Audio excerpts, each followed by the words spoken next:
반갑습니다. 돌집사TV입니다. 자, 이번 시간부터는 유통관리사 2급에 나오는 핵심 내용들만 한번 추려서 말씀드려볼까 싶습니다.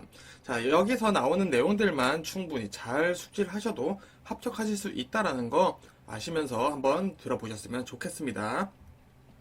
자, 먼저 시험에 나오는 용어들 한번 이해해 보겠습니다.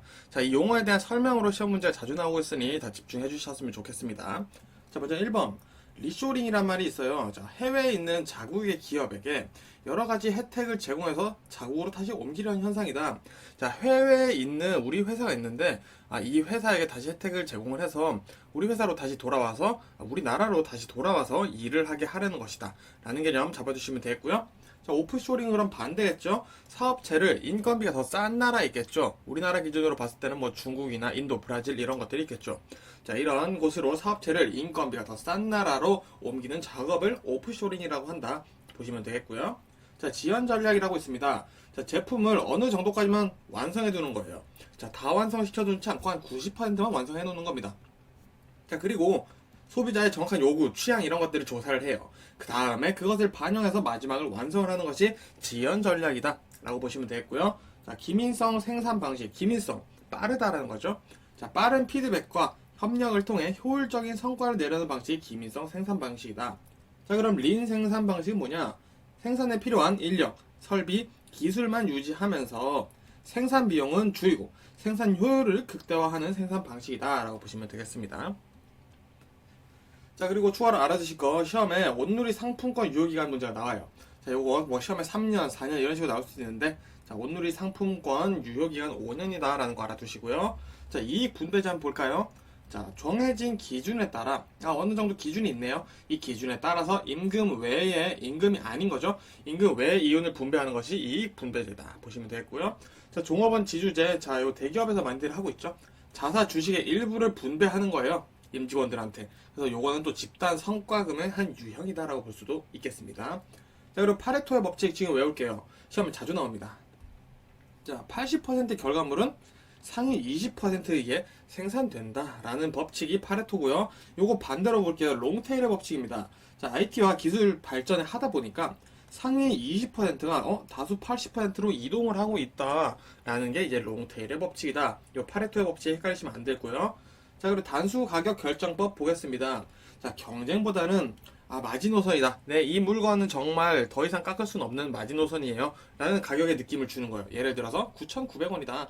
만원을 하는 것보다 9,900원. 진짜 깎을 만큼 깎았습니다. 이런 느낌을 준다는 거죠. 자, 그리고 B2B, 기업과 기업 간의 전자상거래죠. C2B, 개인과 기업 간의 인터넷 비즈니스입니다. 자, C는 그럼 개인이고 B는 기업이라는 거 아시겠죠? 자, 그리고 IoT. 여러 사물의 센서나 통신 기능을 내장해 인터넷과 연결 사용하는 기술이다. 자, 가전제품의 블루투스, 뭐 스마트 제품 이런 것들이 이 기술에 해당되겠죠. 자, 그리고 통로 대면 보관. 자, 말 그대로예요. 통로에 물건을 보관하는 거예요. 왜? 물품을 효율적으로 보관하기 위해서 이렇게 한다. 보시면 되겠습니다. 자, 해칭 보겠습니다. 자, 가격 변동에 대한 위험을 최소화하는 거. 가격 변동에 대한 위험을 최소화한다. 위험을 최소화하는 것이 해칭이다. 자, 그리고 통합. 문제의 본질을 파악해서 서로의 이익을 만족하는 대안을 도출하자. 뭔가 합쳐지는 게 아니죠. 자, 대안을 도출하자라는 거죠. 자, 갈등 회피 말 그대로 회피하는 거예요. 근데 언제? 자신에게 유리한 이익이 있는 경우 문제를 모른 척한다. 회피를 해버린다라는 거죠. 자, 그리고 요 버디백. 우리 버디버디 기억하시는 분들 계실까요? 자, 버디버디 날아다니죠. 그래서 버디백은 항공기와 화물이 합쳐진 겁니다. 자, 피쉬백. 우리 피쉬 물고기죠. 자, 여기서 물론 스펠링은 다르지만 우리 피쉬 물고기를 잡으려면 배를 타고 나가죠. 그래서 선박과 화물이 합쳐진 게 피쉬백이다. 자, 그리고 피기백. 자, 피그 비슷하죠. 자, 돼지는 우리가 서부 영화 같은 거 보면은 왜 화물에 실어서 철도에 실어서 엄청 많이 수송을 하잖아요. 자, 그렇듯이 피그는 철도로 운반하는 게 좋다. 이렇게 암기해 주시면 되겠습니다. 자, 그리고 추가로 더블 스택 트레인이라는 게 있어요. 자, 철도에서 요건 철도 용어입니다. 트레인이니까 컨테이너를 2단으로 적지 않은 화차를 우린 더블 스택 트레인이라고 할 거고요. 파이프라인은 가스나 액체로 된 화물을 수송하는 방식이다. 즉 파이프라인은 여기서 추가로 알아두실 거. 자, 비용이 상당히 높다 라는 거 같이 알아두시면 되겠습니다. 그리고 정량적 척도 한번 보겠어요. 정량, 양이죠. 객관적인 수량으로 측정을 합니다. 여기서 특징은 뭐냐? 숫자 사용이 많다는 거죠. 양을 정해야 되니까. 그래서 정성적 척도입니다. 성. 자, 이 성에서 이제 주관적인 견해로 측정을 한다라는 뉘앙스 알아두시면 됩니다. 그래서 이 정성적 척도는 토론이나 회의를 해서 정한다라는 거 알아두시면 되겠습니다. 자, 그러면 이제 또 시험에 자주 나온 친구들이 이제 한번 보도록 하겠습니다. 자, 한정 기능 도매상, 한정 서비스 도매상 이렇게 나올 수도 있어요. 자, 요 5개만 알아두시면 됩니다. 자, 먼저 현금 무배달 도매상, 자, 캐시 도매상이라고도 합니다. 자, 무조건 현금 지불만 해요. 현금 지불을 거래를 합니다. 그리고 배달은 하지 않는다. 이 특징 가지고 있고요. 자, 트럭 배달 도매상이에요. 말 그대로입니다. 트럭을 타고 다니면서 판매도 하고 배송도 하는 부분이고 있고요. 자, 여기서 간단한 자파, 재가류, 뭐 우리 양말 파시는 분들도 많이 계시죠. 자, 이런 것들을 공급한다. 그리고 진열 도매상, 자, 말 그대로예요. 도매상이 진열을 해주는 겁니다. 자, 대신 그 진열 때에 어떻게 프로모션을 할 건지 이런 것도 다 정해주는 것이 이제 진열과 재고 관리를 동시에 하는 진열대를 이용하는 진열 도매상이다 보시면 되겠고요. 자, 우편 주문 도매상은 자, 이 소매상들의 카탈로그를 줘요. 상품을 주는 게 아니라 카탈로그를 주고, 자, 이 카탈로그에서 마음에 드는 거 주문하시면 제가 가져다 드리겠습니다 라고 얘기를 하는 게 우편 주문 도매상이다 보시면 되겠고요. 자, 그리고 직송 도매상 보겠습니다. 자, 이 직송 도매상들은 재고를 보유하거나 운송을 하지 않아요. 자, 대신 어떻게 하냐? 공급자나 생산자가 소매상에게 바로 운송하게 하는 녀석이 아니라 역할을 하는 게 이제 직송 도매상이다 라고 요 5가지 꼭 외워두시면 될 것 같습니다. 자, 도매상의 기능 보겠습니다. 자, 도매상의 기능은 제조업자를 위한 기능과 소매상을 위한 기능 2가지로 볼 수 있는데요. 시험에 둘 다 자주 나오고 있습니다. 그래서 도매상의 기능 중에 제조업자를 위한 기능은 생산품 판매, 재고 관리, 시장 정보 전달, 소비자에게 서비스 제공 등을 하고요. 자, 도매상의 소매상에게 뭐하냐? 상품을 공급하겠죠. 그리고 구색 갖춤, 그리고 금융 서비스를 지원. 어떻게 하죠? 그래서 소매상을 지원해 주는데 기술 지원, 서비스 제공 뭐 이런 것들도 해줍니다. 그리고 고객 지원 추가로 마찬가지 하고요. 소량 분할 판매도 한다. 자, 저희 시험 특이한 거 뭐 나오겠죠? 자, 금융 서비스 늘 단골로 나오고 있다는 거 알아두시면 되겠습니다. 자, 이어서 물류 아웃소싱 볼 건데요. 이 물류 관리사 뿐만 아니라 유통 관리사에서 우리가 알아야 되는 뉘앙스가 한 가지가 있어요. 자, 먼저 협동이다. 협력이다. 자, 우리 지금 전 세계적인 추세는 기업들이 협력과 협동을 하는 추세로 가고 있습니다. 즉 시험에 누가 협동을 한다, 협업을 한다, 혹은 개인이 한다, 혼자 하는 게 낫다 이런 말들이 나왔을 때 무조건 혼자보다는 이제는 협동, 협력하는 것이 더 낫다. 그게 더 맞는 말이다라는 뉘앙스 알아두시면 좋겠고요. 그리고 아웃소싱에 대한 이해를 지금 제가 또 도와드리도록 하겠습니다. 자, 아웃소싱이라는 단어가 시험에 나온다. 자, 그럼 요 5가지 내용을 이해를 해주시면 됩니다. 자, 먼저 비용 절감 효과를 측정한다. 자, 지출되는 물류 비용을 정확히 파악하자. 그래서 우리 효율성을 높여보자 라고 하는 게 아웃소싱의 개념이고요. 자, 고객 서비스와 비용을 절감하자. 마찬가지죠. 자, 아웃소싱의 목적은 기업 전략과 당연히 동일해야겠죠. 자, 그리고 인력 관리를 통한 사기 증진이다. 자, 물류를 내 아웃소싱을 줌으로써 자, A 회사가 B 회사에게 아웃소싱을 줬어요. 자, 그럼 A 회사는 이 아웃소싱을 준 만큼 새로운 일을 할 수도 있겠죠. 자, 그런 것들 인력 관리를 함으로써 사기 증진을 할 수 있다라는 내용이 되겠고요. 자, 최고 경자의 관심과 지원 당연한 얘기죠. 반드시 필요한 요소입니다. 요거는 시험 부분에 나오기도 하고 있고요. 자, 그리고 고객 만족의 목표다. 결국 최고는 뭐다? 고객 만족을 위한 것이다. 왜? 고객 만족이 수익률로 연결되고 있기 때문이다 라는 거, 이 전체적인 내용을 이해를 하신다면은 어떤 보기 문제가 나와도 풀 수 있다라는 거. 그래서 이 뉘앙스, 이 전체적인 느낌을 꼭 익혀 두셔야 합니다. 한번 상표에 대해서 보도록 하겠습니다. 자, 개별 상표란 자, 유통업자가 자체적으로 만든 브랜드예요. 우리 PB 상품이라고 하죠. 자, 무상표, 광고비와 포장을 간소화하여 원가를 절감시키는 상표다. GB라고 하고요. 점포상표, 소매업자들이 사용하는 브랜드다. SB라고 하고요. 경쟁상표, 후발 진입한 브랜드에 대항하기 위한 저가 상품이구나. 경쟁 상표는 그래서 FB라고 합니다. 그리고 전국 상표, 제조업체가 개발, 생산, 프로모션 등을 맞춘 거죠. 그래서 NB다. 자, 여기서 가장 중요한 건 뭐다? PB와 NB는 꼭 외워두셔야 된다라는 거 말씀드립니다. 자, 그럼 이 경제 분석 관계에 대해서 한번 이해를 해보겠습니다. 자, 먼저 업태 간 경쟁 분석이에요. 자, 유사 상품을 파는 상이한 소매업체 간 경쟁 구조 분석입니다. 자, 이게 무슨 말이냐? 자, A 가게에서는 국밥을 팔아요. 자, 근데 B 가게에서는 쭈꾸미를 팝니다.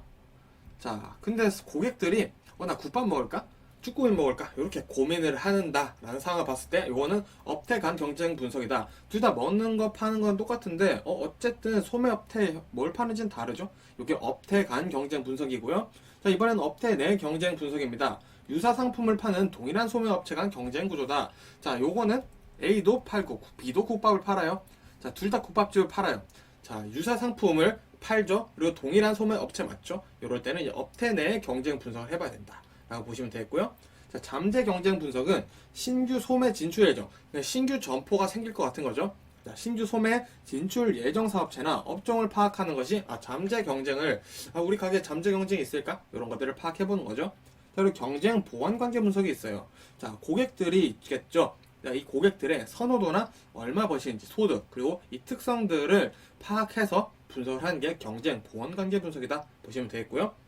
자, 5번 위계별 경쟁 분석이라는 게 나옵니다. 자, 근데 얘는 시험 문제 무조건 요 단어가 나와요. 도시의 도심, 부도심, 지역 중심, 지구 중심, 경쟁 관계 하면서 어쩌고저쩌고 그래서 말인데 이러면서 계속 보기가 늘어납니다. 자, 근데 시험 문제 도심, 부도심, 지역 중심, 지구 중심 이렇게 내용 나온다. 그럼 무조건 위계별 경쟁 분석 얘기를 하고 있는 거구나 라고 이해를 해주시고 문제 푸셔도 됩니다. 자, 품질 관리 비용 한번 이해해 보도록 하겠습니다. 시험에 가장 자주 나오는 요 세 가지만 알아두시면 돼요. 자, 내부 실패 비용. 자, 말 그대로 내부에서 실패한 거죠. 자, 선적이나 출하 전에 발견된 제품 불량. 즉 무슨 말이냐? 손님, 고객에게 물건이 도착하기 전이죠. 이 상태는. 그때 발생하는 비용이에요. 어떤 검사? 뭐 재검사 이런 것들 때문에 새 비용이 발생해요. 근데 고객에게 물건이 도착하기 전에 발견한 것이 내부 실패 비용이다. 자, 외부 실패 비용은 반대겠죠? 고객에게 발송했는데 제품 불량이 있어요 하고 막 반품을 하고 막 그래요. 이런 것들은 우리 외부 실패 비용이라고 한다. 자, 근데 평가 비용이라고 있는데 이게 내부 실패 비용이랑 비슷합니다. 이거 질문하시는 분들 많이 계시더라고요. 그래서 요거는 내부 실패 비용과 차이점이 뭐냐? 자, 평가 비용은 제품 생산 과정에서 발생한 제품 불량이에요. 자, 내부 실패 비용은 고객에게 가기 전에 생긴 불량이죠. 그래서 제품 생산 과정에서 발생한 제품 불량, 뭐 너트가 고장났다. 자, 뭐 태양열 선풍기가 있는데 태양열 받침대가 고장났다. 자, 그러면은 다시 만들어야겠죠. 이런 경우에는 이제 평가 비용으로 들어간다라는 거. 이 내부 실패 비용과 평가 비용에 대한 개념 차이 잘 이해를 해주시면 좋을 것 같습니다. 자, EOQ 한번 보겠습니다. 경제적 주문량이라고 하는데요. 자, 재고 유지비와 재고 주문 비용을 더해서 연간 재고 비용의 최적화를 위한 1회 주문량을 결정하는 데 사용된다. 즉, 자, 재고 비용을 내가 잘 생각을 해서 주문할 것이다 라는 개념인 거죠. 자, 이 EOQ의 기본 가정들이 시험에 나오는 경우가 있습니다. 자, 먼저 이 EOQ는 수율량은 내가 항상 일정하다고 가정을 하고 주문을 해요. 그리고 단위 구입 비용은 주문 수량과 상관없이 일정하다라는 거. 그리고 연간 단위 재고 유지 비용이 있겠죠. 자, 이것도 수량과 상관없이 일정하다. 그리고 주문 비용은 수량과는 상관없이 일정하다라는 거. 왜? 내가 몇 회 주문하는 것에 따라서 다르니까. 그리고 주문량은 항상 한 방에 입고된다. 그러니까 나눠서 입고된다는 게 아닌 거죠. 그리고 리드 타임이 없거나 일정하다라고 가정을 하고 있고요. 자, 항상 재고가 부족하진 않다라고 얘기를 하고 있다라는 거. 이 기본 가정 7가지 정도 머릿속에 담아두시면 좋을 것 같습니다. 자, 그럼 부채에 대해서 한번 보겠습니다. 시험에 나오는 부채는 단기 부채, 장기 부채 두 개밖에 없습니다. 자, 단기 부채와 장기 부채 차이는 1년 이내인지 1년 이상인지 차이 보시면 되고요. 단기 부채는 지급, 어음, 외상매입금, 미지급금, 단기 차입금, 선수금, 예수금, 환불 부채 등이 포함되어 있고요. 장기 부채 1년 이상이죠. 보증금, 장기 차입금, 장기 매입 채무, 퇴직급여 충당 채무, 이연 법인세, 부채 등이 된다는 거 보시면 되겠습니다. 자, 이번에 또 시험에 자주 나온 친구 이제 유통의 효용 한번 보겠습니다. 자, 먼저 나오는 게 시간 효용이에요. 자, 보관 기능으로서 생산과 소비 시간을 극복한다. 자, 요런 거죠. 편의점이 있는데 24시간 편의점이에요. 자, 그러면은 고객은 언제든지 가서 내가 포켓몬스터 빵을 살 수 있었으면 좋겠지만, 자, 포켓몬스터 빵을 살 수 있다라는 거죠.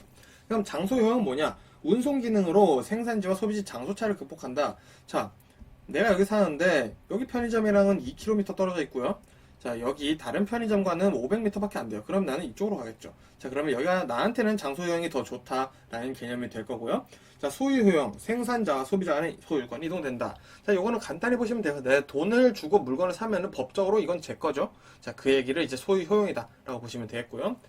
형태 효용. 자, 상품은 적절한 수량으로 분할하고 분배한다. 자, 그래서 이 형태 효용을 조금 외워주셔야 돼요. 다른 거는 한 번 들어도 이해가 금방 되는데 형태 효용은 분할하고 분배를 해주는 거구나 라고 외워두시고 넘어가면 되겠습니다.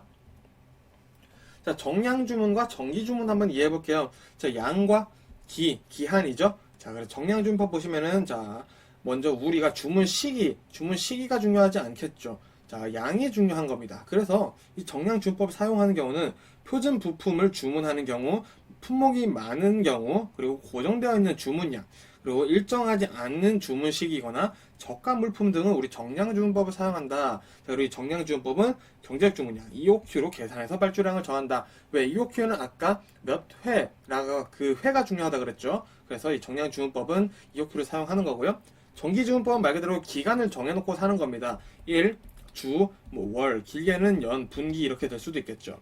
그래서 전용 부품을 주문하거나 품목이 적거나 주문량이 굉장히 유동적이거나 일정한 주문 시기 그리고 고가 물품인 경우에는 우리가 정기주문법이다 라고 이해를 해두시면 되겠습니다. 발주 시기를 정해두고 기간별로 발주하는 방식이다 라고 해서 정리해서 머릿속에 담아두시면 되겠죠.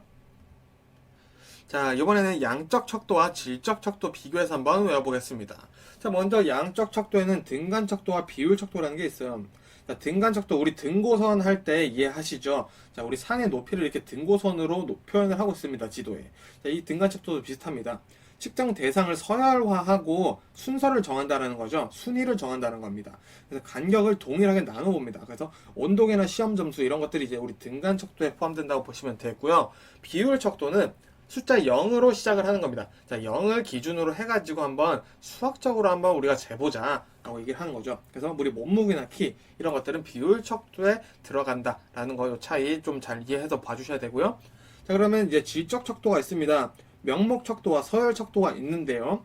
자, 명목 척도는 측정 대상을 말 그대로 분류하기 위해서 사용하는 거예요. 자, 성별, 주소. 자, 우리 주민등록번호 보시면은 남자 앞자리 1 혹은 3이죠.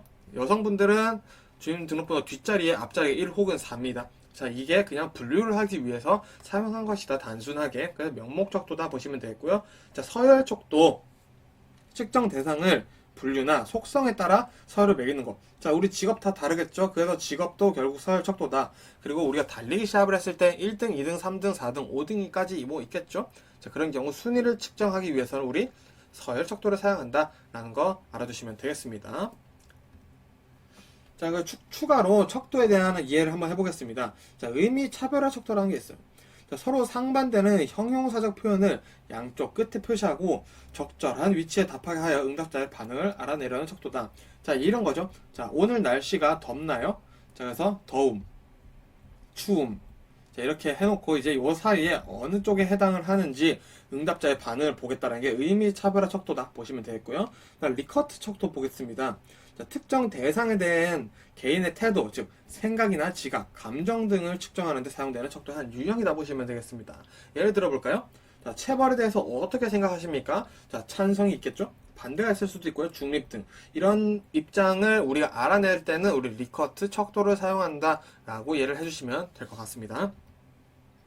자, 이어서 성과 평가 방법 한번 보겠습니다. 마찬가지 지금 뭐 제가 말씀드린 내용들은 시험에 이미 한 번 이상 출제된 내용들이기 때문에 무조건 외워두셔야 됩니다.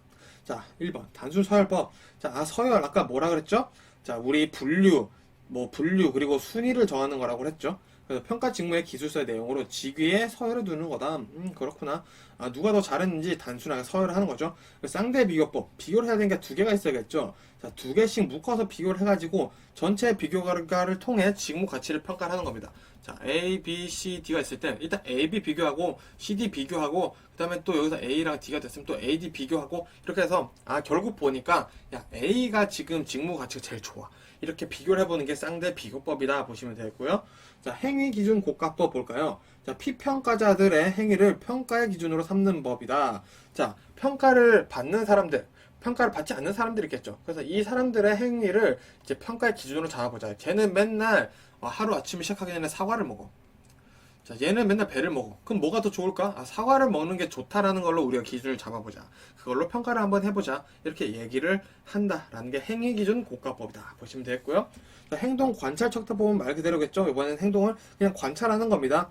자, 어떻게 하는지, 자, 피평가자들에게, 자, 우리 오늘부터 이거 할 건데, 자, 이거 할 때 한번 자유롭게 해보세요. 하고, 이제 그거를 얼마나 잘하는지, 얼마나 잘 수행을 하는지 이런 것들을 관찰해서 평가를 하는 게 행동 관찰 척도법이다. 보시면 되겠습니다.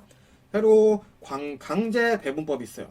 이 강제 배분법은 S, A, B, C 등급으로 평가를 하는 건데요. 자, 구성원의 성과가 다양한 분포를 보일 때 사용을 하면 좋다라는 거, 요 내용만 이해를 해주셔도 충분히 된다라는 거 알아두시면 되겠습니다. 자, 이번엔 조직 구조에 대해서 한번 이해해 보겠습니다. 시험에 나온 조직 구조는 크게 5가지가 있어요. 자, 먼저 라인 스태프 조직입니다. 자, 라인이라는 건 이렇게 쭉 있는 거가 구조겠죠? 근데 이 라인 스태프는 자, 요 중간중간에 스태프가 하나씩 있다고 껴주면 됩니다. 스태프는 뭐 직원이라고 보셔도 되겠죠? 자, 그래서 이 라인 조직을 보완하는 형태인데, 자, 이 스태프를 추가한 거예요. 그래서 스태프가 이제 분석, 조언, 보조의 성격을 가진다는 거죠. 자, 라인 조직을 한번 이해해 볼까요? 자, 권한과 책임의 소재가 분명한 관리자가 지시를 하는 거죠. 야, 이거 이렇게 해야 돼 라고 쭉 내려버리는 겁니다. 자, 그래서 라인 조직은 그냥 권한을 가진 통솔력이 있는 관리자에 의해서 조직되어 있는 거죠. 자, 근데 라인 스태프 조직은 요 사이에 이제 스태프들이 있어서 그렇게 하시면 안 됩니다. 요 부분은 이게 더 좋습니다. 이렇게 얘기를 해주고 조언을 해주는 게 라인 스태프 조직이다 라고 이해를 해주시면 되겠죠. 자, 그리고 프로젝트 조직이 있어요. 자, 요거는 프로젝트를 달성하기 위해서 일시적으로 모인 조직이죠. 그래, 우리 프로젝트 팀이다 이렇게 얘기하기도 하죠. 그리고 매트릭스 조직입니다. 전통적 조직이나 관료적 조직의 병폐를 극복하기 위해 프로젝트 조직의 성격이 들어있다. 프로젝트 조직 성격 플러스 조직의 병폐를 극복하는 건 뭐다? 매트릭스 조직이다. 이렇게 이해해 주시면 되겠죠? 자, 그리고 네트워크 조직. 독립된 부서들이 각자 기능을 수행하면서 프로젝트 수행을 위해 상호 협력하는 조직이다. 자, 네트워크 조직은 그런 프로젝트 수행을 위해서 모인 조직은 아니죠. 각자 할 거 하면서 우리 프로젝트 수행도 한번 같이 해보자. 이런 느낌이 들어가 있다는 거죠. 그래서 이 3번, 4번, 5번 내용은 조금 뭐가 다른지 이 정도만 이해를 해주시면 금방 암기가 되실 겁니다. 자, 그럼 끝으로 이제 포터의 가치 사슬 분석, 산업 구조 분석 한번 보도록 하겠습니다. 자, 먼저 포터의 가치 사슬 분석이란 본원적 활동과 보조적 활동이 있습니다. 자, 본원적 활동이 그럼 더 중요하다라고 볼 수 있겠죠. 자, 본원적 활동에는 구매, 물류 투입, 서비스 활동, 생산, 운영 등이 있습니다. 자, 그러면은 보조적 활동은 이 본원적 활동을 하기 위해서 말 그대로 보조가 되는 활동들이에요. 그래서 우리 기술 개발, 인적 자원 관리, 구매 활동, 전산 정보, 회계 이런 것들이 있어야지 결국에는 우리가 뭐 물류를 수입하던가 뭐 물건을 파던가 생산 시설을 돌리던가 이런 것들을 할 수가 있겠죠. 그래서 이것도 이해해 보시면은 이런 느낌이 있구나. 그 정도 알아두시고 이제 단어 정도만 외워주시면 되겠죠. 자, 그리고 이제 산업 구조 분석을 어떻게 했는지 한번 보겠습니다. 자, 포터는 수평적 경쟁 요인과 수직적 경쟁 요인이라고 했습니다. 그리고 말 그대로 수평적이라는 거는 우리가 동일한 선상에 있는 거예요. 국밥집이랑 뭐 쭈꾸미집 그리고 고깃집 이렇게 있으면 이제 수평적인 경쟁 요인이라고 볼 수 있겠죠. 그래서 이 수평적 경쟁 요인은 일단은 대체제. 내가 국밥을 먹지 않았을 때 쭈꾸미를 먹을 수 있는가? 그럼 경쟁이 될 수 있겠죠. 그리고 내가 국밥집을 하고 있는데 옆에 또 다른 국밥집이 생길 수 있지는 않을까라는 것도 경쟁 요인이 될 거고요. 그리고 내가 국밥집을 차리려고 하는데 이미 이 동네에는 국밥집이 있네. 그러면 경쟁 요인이 되지 않을까? 이렇게 고민을 해보시면 금방 외워지실 거예요. 자, 그러면은 수직적 경쟁 요인은 말 그대로 위아래겠죠. 자, 뭐 공급자, 제조업자, 뭐 그리고 있겠고요. 그리고 소매자, 소매업자도 있을 거예요. 그리고 우리 구매자, 우리는 구매자죠. 자, 요런 상하로 움직이는 거죠. 유통 경로가 아예 다른 겁니다. 그래서 우리 공급자와 구매자가 경쟁을 할 수 있다. 이렇게 나뉘어진다. 산업 구조는 이렇게 나눠지기도 한다라는 거 이해를 해두시면 됩니다. 자, 이 산업 구조 분석 같은 경우는 이제 시험에 수직적 경쟁 요인이 아닌 것은 혹은 수평적 경쟁 요인이 아닌 것은 이런 식으로 시험 문제가 출제되고 있으니 꼭 다 같이 한번 외워주시면 좋을 것 같습니다. 뭐 사실 굳이 외우시지 않더라도 이해를 해서 문제를 보면서 푸는 것도 충분히 가능하니까 꼭 암기를 하지 않으셔도 이해를 하는 게 정말 이 유통관리사 시험은 중요하다라는 거 다시 한번 말씀드리고 싶고요. 제가 지금까지 말씀드린 내용 시험에 1회 이상 출제된 내용들이기 때문에 또 제가 직접 정리한 내용들이라서 요 내용들은 시험에 나올 가능성이 상당히 높기 때문에 꼭 내가 중요도를 두지 말고 다 공부를 하시길 바랍니다. 자, 그러면 저는 또 다음 영상으로 인사드리도록 하겠습니다. 고생 많으셨습니다. 반갑습니다. 돌집사TV입니다. 자, 이번 시간에 지난 시간 이어서 1과목 계속 보도록 하겠습니다. 자, 먼저 이번 시간에도 용어 한번 더 이해해 보도록 하겠습니다. 자, 먼저 거시적 환경이란 정치, 사회, 경제, 기술적, 시장 환경 요인이다 라고 보시면 되겠고요. 미시적인 그거보다 좀 더 작겠죠? 그래서 경쟁사, 중간사, 그리고 고객 단체 등의 환경 요인이 이제 미시적이다. 거시적, 미시적 이제 차이 물어보는 시험 문제 나오고 있으니까 알아두시면 되고요. 자, 우리 배닝, 디배닝 한번 외워볼게요. 자, 배닝은 컨테이너에 물건을 넣는 겁니다. 그럼 디배닝, D 들어갔으니까 반대겠죠? 자, 컨테이너에 물품을 빼는 것을 디배닝이다 라고 이해를 해주시면 되겠고요. 자, 체화 재고란 물건이 생산자나 소매인의 수중에 정체되어 있는 재고예요. 자, 소매인이 물건을 가지고 있거나 생산자한테 재고가 쌓여 있는 걸 우리가 체화 재고라고 합니다. 자, 왜 발생하냐? 자, 수요 예측 실패를 한 거예요. 혹은 너무 많이 만든 거죠. 생산 과잉이나 혹은 경기 불황으로 물건이 너무 안 팔리는 경우 이 체화 재고가 발생한다라는 거 이해해 주시면 되겠고요. 우리 근로계약서에 어떤 내용이 들어가야 되는지 알아볼게요. 자, 임금, 근로시간, 휴일, 연차, 유급휴가, 휴일, 그리고 그 밖에 대통령으로 정하는 근로조건인데, 자, 이게 뭐냐? 자, 일단 요거 외우시고, 뭐, 예를 들어서, 그리고 추가로 퇴직금은 없다라는 거, 요거 같이 알아두시면 되겠습니다. 근로계약서에, 퇴직금을 써야 되는 거는 아니구나. 이것도 같이 이해를 해두세요. 자, 원스톱 쇼핑. 자, 원스톱 쇼핑. 한 번만 멈춘다는 거죠. 그래서 내가 멈춘 자리, 그곳에서 필요한 쇼핑을 다 하겠다는 거죠. 즉, 한 곳에서 필요한 쇼핑을 다 하는 것을 원스톱 쇼핑이다. 라고 얘기를 하고 있고요. 우리 매슬로의 욕구 이론 순서대로 외워보겠습니다. 자, 생리적 안전, 소속감의 욕구, 존경의 욕구, 자아실현 욕구. 자, 이 생한 소존자. 이렇게 해서 외워주시면 되겠고요. 생리적 욕구가 가장 낮은 단계의 욕구다라는 거 알아두시면 되겠습니다. 자, 9번. 우리 지난 시간에 봤죠? PB입니다. 자, 유통업체가 차별화를 목표로 개발한 상품이 PB다. NB는 제조업체가 만든 상품이다. 일단 이 정도 추가로 이해를 해주시고요. 자, 우리 프로슈머. 자, 프로듀스. 만드는 사람이죠. 공급자죠. 컨슈머, 소비자죠. 자, 그래서 요게 합쳐졌어요. 그래서 소비자의 의견이 이제 제품에 반영되기 시작한다는 게 프로슈머. 프로슈머들이 제품을 만드는데 참여를 하기 시작했다라는 개념 알아주시면 되겠고요. 자, 테넌트. 테넌트는 임차인이나 임차 전포를 영어로 얘기를 하는 거니까 당황하실 필요 없고요.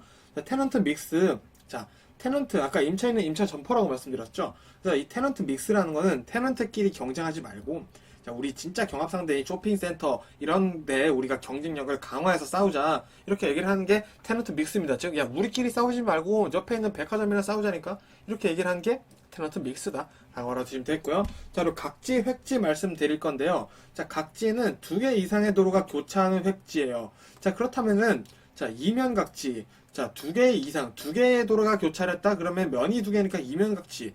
3개가 교차했다? 그러면 3면각지. 4개가 교차했다? 4면각지. 그래서 이 각지는 이면각지부터 시작한다는 거 알아두시면 좋고요. 자, 획지는 뭐냐?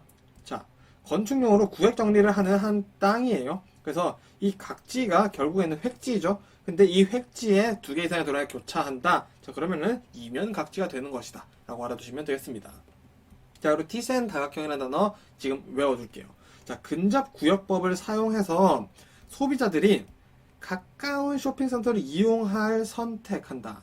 자, 가까운 쇼핑센터를 갈 확률이 높다. 근접구역법을 사용해서 보니까, 야, 가까운 데 가지 너는 멀리 가냐? 물론 멀리 있는 곳이 더 좋으면 멀리 갈 수도 있겠다만, 자, 편의품 이런 것들을 살 거라면은 가까운 데 가는 게 낫지 라고 얘기를 하는 게 티센 다각형이다 라고 보시면 되겠고요. 그리고 추가로 점포의 가장 좋은 형태는 직사각형이다 라는 거 알아두시면 됩니다. 정사각형이 가장 좋은 형태가 아닙니다. 자, 그리고 6 시그마라는 거 있습니다. 수학이 나오는 게 아니라, 자, 이 6 시그마라는 게 100만 분의 3.4라는 뜻이래요.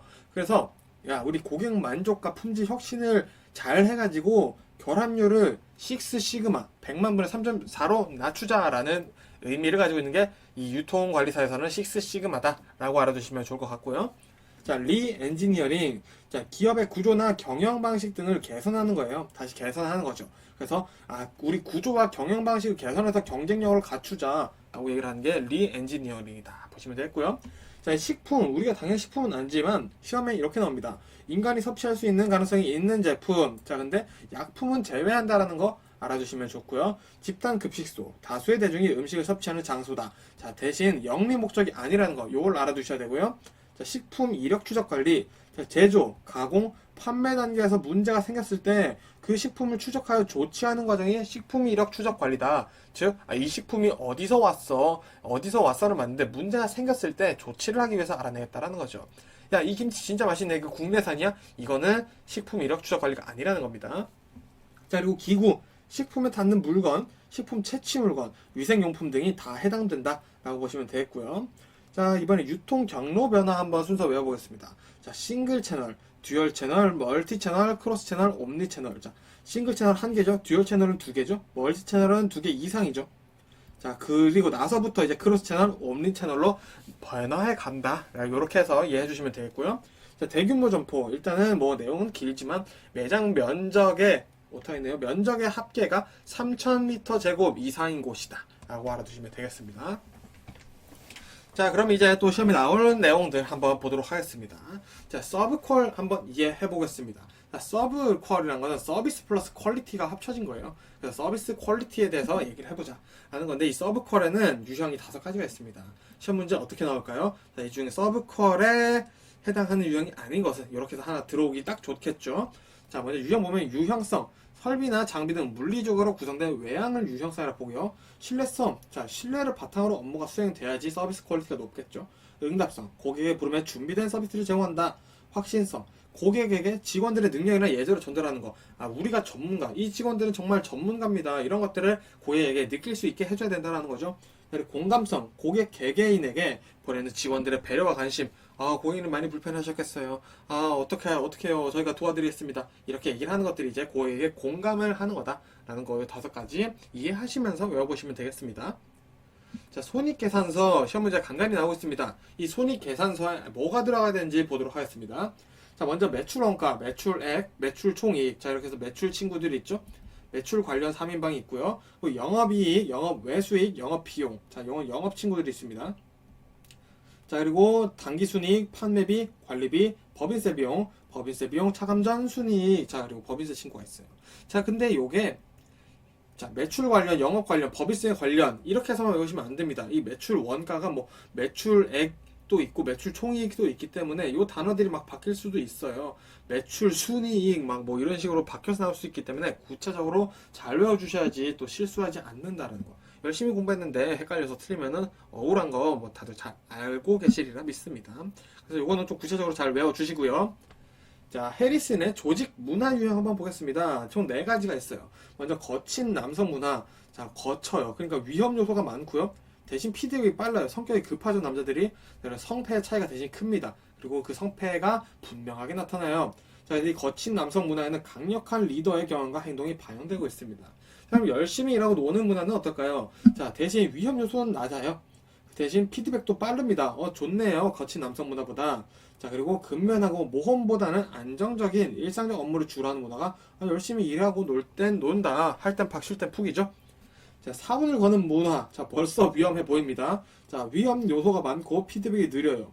성패에 또 차이가 커서 모험 요소가 있지만 이 결과가 늦게 나와서 답답합니다. 자, 그리고 이 사원을 거는 문화는 의사결정을 상급자가 해요. 하지만 일상적인 결정은 하급자가 한다. 즉, 자, 우리 앞으로 100만원 올릴 겁니다 하면은 그 100만원을 어떻게 올릴 건지 그 결정들 있는 하급자들이 한다는 거죠. 그리고 과정 문화입니다. 자, 과정 문화 뭔가 안전해 보이죠? 과정이 있는 것 같아요. 그래서 위험 요소가 낮고 피드백이 느립니다. 자, 현실에 충실하면 안정적이지만 성패 여부 결과가 마찬가지로 좀 오래 걸리네요. 자, 그리고 은행, 정부, 공기관 등에 해당하는 문화다. 자, 안정이 필요한 것들이 어딜까? 공기관, 은행, 정부 뭐 이런 것들이 해당이 되겠죠. 자, 이렇게 해서 이것도 읽다 보면은 요 차이가 뭔가 이름에서 느껴진다. 이렇게 감이 오셨으면 좋겠고요. 리더십의 종류 한번 이해해 보겠습니다. 자, 먼저 카리스마. 자, 카리스마라는 것은 우리가 내용은 알고 있지만 구성원에 대한 리더의 믿음과 흔들리지 않는 확고한 의지를 가지고 있는 리더예요. 그래서 이 리더에 대한 존재감이 엄청 큽니다. 그리고 변혁적 리더십이라는 거는 자, 리더에 대한 구성원이 신뢰를 갖게 하는 거예요. 자, 구성원들이 리더에 대한 신뢰를 갖게 하는 카리스마와 조직 변화가 필요할 때 변화를 이끌고 새로운 비전을 제시할 줄 아는 리더십이 변혁적 리더십이다 라고 알아보시면 되겠고요. 자, 참여적 리더십이다. 자, 이 카리스마가 있어요. 그리고 구성원이 업무 관리를 합니다. 그리고 의사결정에 구성원들을 참여시키는 리더십이 참여적 리더십이다. 되게 민주적이다 라고 보시면 되겠죠. 그리고 성취지향적입니다. 자, 성과를 강조하고 구성원들에게 목표를 설정시켜서 이 구성원이 달성할 것이라는 믿음을 가지고 이 리더십을 행하는 게 성취지향적 리더십이다. 보시면 되겠고요. 자, 그리고 요즘 가장 좋은 리더십, 서번트죠. 자, 먼저 경청하며 설득과 대화로 업무를 추진하며 사람이 아주 중요한 자원이다라고 생각하는 리더십이 서번트 리더십이다. 자, 우리 회사의 부장님이 과연 그러신 분인가 한번 고민해보면서 우리 회사의 임원들은 어떤 리더십을 가지고 있나 한번 대입해보면서 외우시면 재밌을 것 같습니다. 자, 경로 파워 한번 이해해 보도록 하겠습니다. 자, 이 단어들을 이해를 하는 거예요, 사실은. 근데 이 파워라는 표현으로 시험 문제에 나오고 있습니다. 자, A와 B를 설정해 놓고 설명을 드리고 있습니다. 자, 이 강제력은 A가 B에게 행사하는 처벌이에요. 근데 이 처벌이 벌만 주는 건 아니에요. 자, 하지만 끼워 팔기, 지역권 철회, 대리점 보증금 인상 등 약간 손해를 가한다라고 볼 수 있겠죠, 이 강제력이라는 것은. 자, 그럼 보상력은 조금 반대일 수 있습니다. A가 B에게 이익을 주는 거예요. 보상을 제공하는 거죠. 리베이트를 준다거나 할인, 금융지원, 판촉 지원 등이 이제 보상력에 해당할 거고요. 합법령은 행사하는 영향입니다. 자, 그래서 우리가 이해를 해보면은 상표 등록, 특허권, 프랜차이즈의 권리 이런 법과 관련된 내용들이죠. 그래서 합법인지 이 합법적인 행동을 하는 것이 또 이제 합법력이다. 보시면 되겠고요. 자, 준거력. 자, 우리 준거 어디에 속한다 이렇게 내용하죠. 그래서 A가 B에게 일체감을 가지게 하는 거예요. 자, 우리 회사에 너가 포함되어 있어. 그러면 나도 이 회사의 구성원이구나. 우리 회사의 임원이야. 일원이야. 이렇게 긍지, 보람, 회사 목표, 소속감을 함께 가질 수 있게 해주는 게 준거력이다 라는 거 이해해 주시면 되고요. 자, 전문력은 이제 A가 B에게 전수하는 기술 등이 되겠죠. 우리의 경영 지식, 직원 관리 노하우, 시장 정보력. 그래서 이런 경로 파워는 우리 프랜차이저 생각하시고 한번 이해를 해보시면 좋을 것 같습니다. 자, 그리고 정보력. 시장 정보나 소비자 정보, 제품 정보 등을 이제 공유를 하면서 서로 생기는 영향이다라고 보시면 되겠죠. 그래서 이 다음 중 강제력에 해당하는 것은 무엇인가 해서 시험 문제 나올 수 있으니 요 예를 들어드리는 것도 다 같이 외워주시면 좋을 것 같습니다. 자, 이어서 중간상의 필요 이유 한번 보도록 하겠습니다. 자, 우리 유통 사이에 중간상이 있어야 되는 이유죠. 자, 먼저 총 거래수의 최소 원칙이 된다. 자, 유통 경로에 중간상이 개입하면서 추가가 되는 것이 아니라 이 중간상이 단순화, 통합화 되면서 거래 비용을 오히려 감소시켜주는 역할을 한다는 거 알아두시면 좋고요. 자, 변동비 우위 원칙이 있습니다. 자, 제조 분야와 유통 분야가 서로의 장점을 살려서 역할을 분담하는 게 비용 면에서 훨씬 유리하다라는 내용이 있고요. 분업 원칙, 변동비랑 비슷한 내용이 나옵니다. 유통 경로상에서 수행되는 수송, 배송, 보관, 위험 부담 및 마케팅 활동 등을 각 경로의 주체들이 서로 경쟁력 있는 부분의 활동을 맡아 분업하는 것이 사회적으로 경제성과 편익을 가져온다. 즉, 우리 유통 경로상에 있는 여러 가지 팀들이 있겠죠. 제조업자, 공급자, 그리고 유통업자, 그리고 소매상들이 있겠죠. 자, 우리 각자 잘하는 거 하자. 각자 잘하는 거 하는 게 우리가 서로 더 이득이야. 이 얘기를 하고 있는 게 이제 분업 원칙이다 라고 보시면 되겠고요. 집중 준비 원칙은 뭐냐? 도매상이 상품을 대량으로 보관하고 있겠죠, 보통. 그렇기 때문에 사회 전체적으로 보관할 수 있는 양을 감소시키며 덕분에 소매상은 소량의 적정량만 보관한다. 자, 즉 무슨 말이냐? 100개를 만들었다고 해서 소매상에 100개 다 들고 있으면은 굉장히 창고도 넓어야 되고 부담스럽겠죠. 자, 그러면은 우리 슈퍼마켓 크기가 다들 커지면은 우리 사회 전반적으로 공간이 줄어드는 느낌이 든다는 거죠. 슈퍼마켓이 커지니까 우리가 오히려 쓸 수 있는 공간들이 줄 수 있다는 거예요, 물리적으로. 그래서 이 도매상이 좀 국지적으로 있으면서 사회 전체적으로 보관할 수 있는 양을 감소시킨다. 그렇기 때문에 유통, 공간을 좀 넓혀주고 도로도 좀 더 넓혀주는 느낌이 있다라는 내용을 지금 집중 준비 원칙이다 라고 보시면 되겠죠. 자, 물류 영역에 대해서 한번 보도록 하겠습니다. 자, 먼저 조달 물류라는 것은 물류 조달, 시작부터 물류를 보관하는 창고까지 입고되는 거를 우리 조달 물류라고 보시면 됩니다. 자, 그럼 조달, 시작부터 이제 창고까지 갔어요. 자, 그럼 이건 조달 물류죠. 자, 생산 물류는 뭐냐? 자, 그럼 자재 창고의 출고부터 생산 공정 창고까지 입고되기까지. 자, 이게 이 창고에 도착을 했어요. 자, 그럼 여기서 이제 뭐 제조를 하는 곳이에요. 자, 여기서 볼트 1000개가 필요합니다. 자, 그럼 여기서 이제 제조하는 곳으로 갑니다. 자, 생산하는 곳으로 가는 거죠. 자, 여기까지 가는 것을 이제 생산 물류다. 생산을 하기 위해 우리가 물류를 해주는 거죠. 자, 그럼 반품 물류는 뭐냐? 자, 이건 단순히 소비자가 반품이나 교환을 하기 위해 우리가 유통업자들이 하는 물류 활동이라고 보시면 되겠고요. 자, 폐기 물류, 파손 또는 진부화 등으로 제품이나 상품 또는 포장 용기를 소멸시키는 물류 활동이다. 자, 포장만 뭐 부셔져서 다시 재포장해야 되는 경우도 생기겠죠. 이런 것들도 폐기 물류에 들어간다 보시면 되겠고요. 회수 물류는 자, 우리가 화물 같은 거 팔레트 이렇게 나무 팔레트 깔아서 위에다가 벽돌 같은 거 막 쌓아서 운반을 하죠. 자, 그럼 이 팔레트 다시 가져와야겠죠. 그리고 컨테이너 안에 물건을 넣었어요. 이 컨테이너도 다시 가져와야겠죠. 자, 요런 회수를 하는 게 이제 회수물류다. 그래서 반품물류랑 회수물류랑 헷갈리시는 분들 간혹 계시더라고요. 자, 이거 차이 잘 이해해 주시면 좋을 것 같고요. 자, 그리고 판매물류는 뭐냐? 자, 물류의 최종 단계죠. 제품을 소비자에게 전달하는 것, 수송, 배송 활동 다 포함되는 것이 이제 판매물류다라고 이해해 주시면 되겠습니다. 자, 이어서 보겠습니다. 기업의 성장 전략 한번 이해해 보겠습니다. 자, 네 가지밖에 없어요. 자, 먼저 다각화 전략이란 자, 내가 신제품으로 신시장을 진입하겠다. 제품 개발 전략은 신제품으로 기존 시장에 진입하겠다. 시장 개발 전략은 기존 제품으로 신시장에 진입하겠다. 시장 침투 전략은 기존 제품으로 기존 시장에 진입하겠다. 라는 요 차이, 요것만 충분히 외워주시면 됩니다. 그래서 신제품이냐 기존 제품이냐 이걸 가지고 어디 갔냐, 신시장 가느냐 기존 시장 가느냐 이렇게만 외워주시면 되겠죠.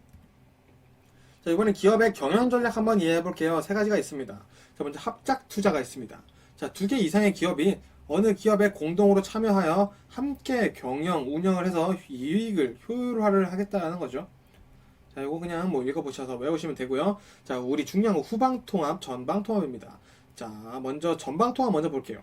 자, 유통경로상에서 기업이 현재 차지하고 있는 위치에 다음 단계를 차지하고 있는 경로 구성원을 자본적으로 통합하려는 전략이다. 자, 예를 들어서 A가 있습니다. A 단계, B 단계, 뭐 C 단계 이렇게 가서 이 D가 있으면 이 A가 B에 하던 것도 하려고 통합을 해버리는 거죠. 예를 들어서 뭐 A가 제조업체입니다. 제조업체고 B가 예를 들어서 뭐 유통업체라고 볼게요. 자, 그럼 이 제조업체가 자, 우리 다음에 유통을 이제 맡겨야 되는데 유통도 우리가 해버릴까라고 생각하는 게 이제 전방통합이다라는 개념 잡아보시면 됩니다. 자, 그럼 이 후방통합 뭐냐? 전방통합의 반대 개념이죠. 자, 기업이 현재 차지하고 있는 위치에 이전 단계를 자본으로 통합하는 경영 전략입니다. 자, 유통업체예요. 자, 여기서 이제 유통이 소매로 갖다 줍니다. 자, 근데 이 유통업체가 야, 생각해보니까 우리가 제조까지 해버리면 더 좋겠는데? 그래서 우리 제조업체 이거 우리 자본이 돈이죠? 돈으로 그냥 통합해버리자 라고 얘기를 하는 게 후방통합이다. 그래서 이 순서의 차이다, 방향의 차이다, 그거밖에 없다 라고 보시면 되겠습니다. 자, 산업 매력도 평가 요인하는 세 가지 한번 보도록 하겠습니다. 자, 외형적 있고요, 구조적 있고 환경적 요인이 있는데요. 자, 뭐가 있는지 보겠습니다. 자, 이 외형적 요인은 시장 규모, 크기, 규모죠. 그리고 잠재력, 성장률, 판매량, 그리고 경쟁 기업이 얼마나 있는지가 이제 외형적 요인이 되겠고요. 자, 구조적 요인은 뭐냐? 잠재적 진입자의 위험, 대체제의 위험, 그리고 시장 내 경쟁 분석이다. 자, 이 구조적인 거 보니까 신규 점포가 생기면 어떡하지? 경쟁에 대한 불안감이 조금 있어요. 이 대체제가 생기는 것도 즉 우리 제품에 대한 경쟁자가 생기는 거잖아요. 그래서 이 구조적 요인은 약간 경쟁에 대한 평가를 하는 것이다 라고 느낌을 받아주시면 되고요. 환경 요인은 뭐 제도나 법률이 바뀌면은 뭐 물건을 만드는 방법도 바꿔야 될 수도 있겠죠. 그리고 인구가 변화된다. 이런 것들이 이제 산업 매력도를 평가하는데 중요한 요인이 된다라고 이해해 주시면 되겠습니다. 자, 우리 연쇄점 이해해 보겠습니다. 자, 연쇄점이라는 게 사실 우리 프랜차이즈 개념이에요. 체인점이라고 하죠. 프랜차이즈가 있고, 프랜차이저가 있고, 프랜차이지가 있죠. 자, 프랜차이지는 이제 가맹점이 프랜차이지고, 프랜차이저가 본점이다 라고 보시면 일단 될 것 같고요. 자, 그럼 이 연쇄점, 체인점 한번 이해해 보겠습니다. 자, 먼저 첫 번째 정규 연쇄점입니다. 동일 자본에 속하는 많은 수의 복제 점포가 각지에 분산해 중앙본부의 통제를 받는 대규모 소매 조직이다. 자, 그냥 뭐 일괄적이다. 가장 일반적이다 라고 보시면 될 것 같고요. 우리 직영점형 연쇄점입니다. 자, 연쇄점은 연쇄점인데 체인 본부가 직접 운영을 하는 걸 우리 직영점이라고 얘기를 하죠. 그래서 체인 본부가 주로 소매 점포를 직영하되 가맹 계약을 체결한 가맹점에 대한 상품 공급 그리고 경영 지도를 하는 것이다 라고 보시면 되겠고요. 자, 마스터 프랜차이즈. 자, 프랜차이즈인데 뭔가 마스터가 붙어있다. 요거는 해외로 가는 겁니다. 기업이 해외로 진출할 때 해외 현지의 기업과 계약을 맺어 가맹사업 운영권을 판매를 하는 거죠. 자, 네 번째, 조합형 체인. 동일 업종의 소매점들이 중소기업 협동조합을 설립합니다. 자, 설립해서 공동구매, 공동판매, 공동시설 활용 등을 수행하는 체인이다. 자, 우리 시험에 공동구매, 공동판매, 공동시설 활용을 수행하는 체인은 조합형 체인이다. 이렇게 나올 수 있습니다. 자, 임의형 체인 연쇄점이죠. 자, 일부 기능을 체인 본사에 위탁하여 프랜차이즈 시스템을 갖추기도 하며 경영의 독립성과 연쇄점화로 얻는 이득을 동시에 얻는다 라고 알아주시면 되겠습니다. 자, 그래서 우리 시험에 나오는 내용들 다 같이 골고루 나오고 있으니까 다 외워주시면 되겠죠. 자, 이번엔 JIT와 JIT2 알아보기입니다. 자, JIT2는 시험에 자주 나오진 않아요. 근데 이 JIT의 개념을 잘 잡아주시기 위해서 JIT2 내용도 한번 비교해서 보겠습니다. 자, 먼저 이 JIT, JIT이라고 하죠. 저는 JIT이라고 합니다.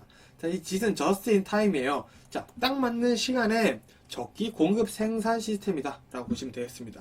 자, 그래서 발주 회사의 생산에 필요한 자재가 있겠죠.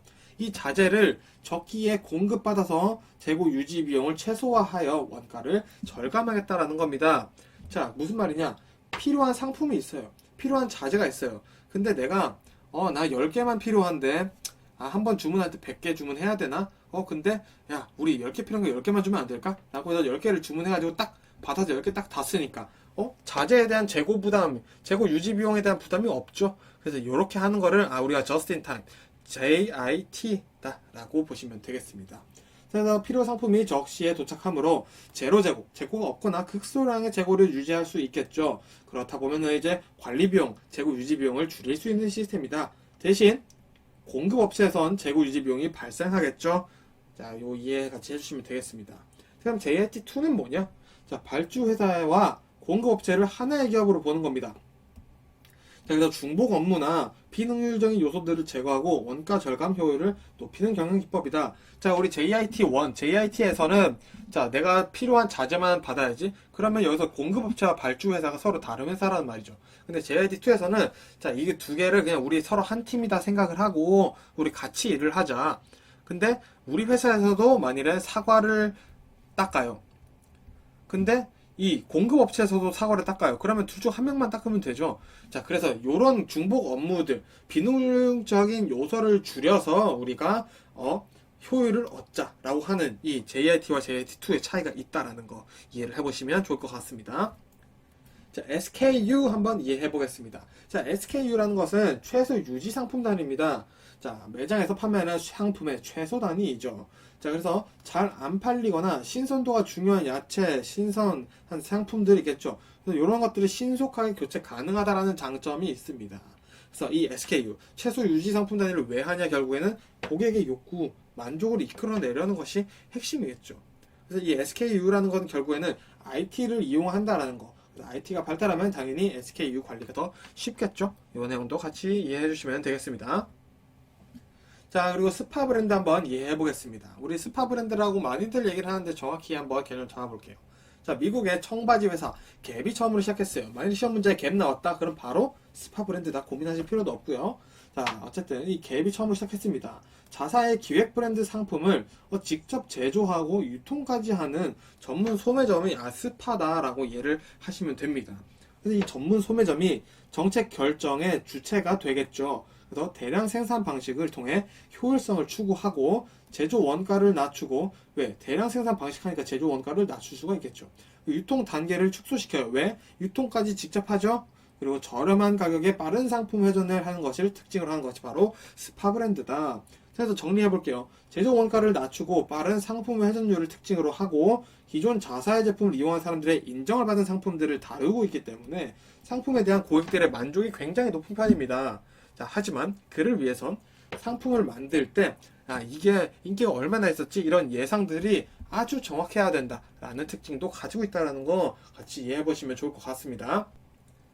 자, MRP 보겠습니다. 자, MRP는 자재 소요 계획이에요. 자재를 어떻게 쓸 거냐? 이건 거죠. 그래서 적시에 정량의 물품을 제공해서 제조 수준을 최소로 유지하자. 아까 우리 재고 수준을 최소로 유지하려는 게 또 하나 더 있었죠? 자, 뭐였죠? 우리 제로 재고, 극소량의 재고를 추구하는 JIT였죠. 그래서 효율을 높이자. 이 MRP도 결국에는 같은 맥락으로 되는구나 라고 같이 외워두시면 되겠죠. JIT 친구가 MRP입니다. 그래서 어쨌든 자, 우선순위 계획 및 생산 능력 계획을 수립 및 계획하기가 좋겠죠. 그래서 요거를 통해서 재고 수준을 최소로 유지해서 효율을 내겠다라는 거죠. 그래서 이 최종품이 언제 얼마나 필요한지 알면은 언제 주문할지 얼마나 필요한지 당연히 알기 쉽겠죠. 계산하기도 당연히 편할 거고요. 그를 위해서 MRP가 존재한다라는 거 내용 이해해 주시면 되겠습니다. 자, 그리고 끝으로 중요한 이제 채찍 효과 보고 1과목 마무리 해보겠습니다. 자, 먼저 내용상은 이래요. 소비자의 정보가 상부 공급 단계로 갈수록 잘못 전달되는 것이다. 조금 더 읽어볼게요. 정보가 상부로 가면서 왜곡되거나 지연되면서 수요와 재고의 불안정이 확대되는 현상을 말한다 라는 겁니다. 자, 요거 한번 내용 이해해 보겠습니다. 자, 먼저 제조업체가 있어요. 그리고 유통업체가 있고요. 간단하게 보고 위해서 제가 소매업체 이렇게 있다고 보겠습니다. 그리고 고객이 있겠죠. 자, 요즘 포켓몬 빵이 아주 유행입니다. 그래서 편의점만 가면은 고객들이 막 빵 달라 그래요. 그래서 편의점 분들이 너무 힘들어요. 근데 유통업체 분들이 와서 요즘 포켓몬 빵 어때요? 그러니까 포켓몬 빵이 너무 잘 팔린다고. 그래요? 이러고 유통업체가 돌아갔어요. 돌아가서 이제 유통업체 제조업체를 만났어요. 자, 요즘 포켓몬스터가 인기가 그렇게 많다는데? 이렇게 해버린 거예요. 자, 지금 포켓몬스터 당연히 인기 많지만 지금 포켓몬 빵이 대란이죠.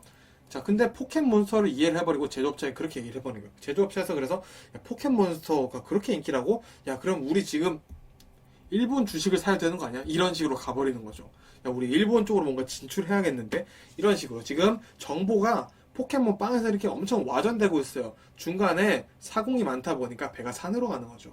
그러다 보니까 야, 그러면은 빵 100개 만들어줘 라고 고객이 소매점이 빵 100개 정도 있어야 돼 라고 얘기를 했는데 유통업체가 갑자기 뭐 포켓몬스터 피규어 이런 거를 갖다 주는 거예요.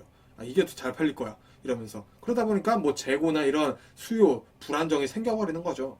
그래서 이거를 어떻게 해결하냐, 각 유통 주체들이 있겠죠. 제조업체, 유통업체, 소매업체. 그래서 수요 예측을 공유해야 됩니다.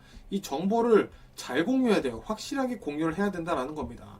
그래서 이 채찍 효과는 각각의 구성원들이 수요 예측을 각자 자기 마음대로 해버려서 그런 거예요. 그래서 이거를 통일화 시켜주는 방법이 상당히 중요하겠죠. 그래서 이 채찍 효과를 경감시켜 주려면은 불확실성 감소를 위해서 정보 공유를 해준다는 게 중요하고요. EDLP. 자, EDLP라는 것은 Everyday Low Price입니다. 항상 낮은 가격을 팔겠다는 경쟁에 의한 가격 결정 방법이에요. 그래서 이 EDLP를 통해서 수요 관리 전략을 통해서 변동성을 줄이자, 큰 변화의 폭을 줄이자라고 얘기를 하는 거고요. 전략적 파트너십. 자, 파트너십을 하면은 정보 공유가 되겠죠. 그래서 채찍 효과를 감소시키고 리드 타임을 단축시킨다. 왜? 자, 상품 왜곡되면서 지연되기도 하는 거거든요. 그래서 이 리드 타임을 줄이면은 이 지연되는 속도, 그리고 이 지연되는 것이 줄기 때문에 채찍 효과를 경감시킬 수 있다라는 이 전반적인 내용을 이해해 보신다면 채찍 효과에 대한 문제는 뭐가 나와도 당연히 푸실 수가 있을 겁니다. 자, 이렇게 해서 1과목도 어쨌든 마무리 해볼 거고요. 제가 말씀드린 내용들은 시험에 1회 이상 나온 내용들이라고 제가 계속 말씀드리죠. 그래서 꼭 다 암기를 해주셔야 되는 부분입니다. 그래서 쓰면서 공부하시면 가장 좋겠지만 그렇지 않을 경우에는 제 목소리가 조금 별로지만 많이 들어보시면은 또 도움이 되실 겁니다. 자, 그래서 저는 1과목 여기서 마무리 드리고 2과목으로 인사드리도록 하겠습니다. 고생 많으셨습니다.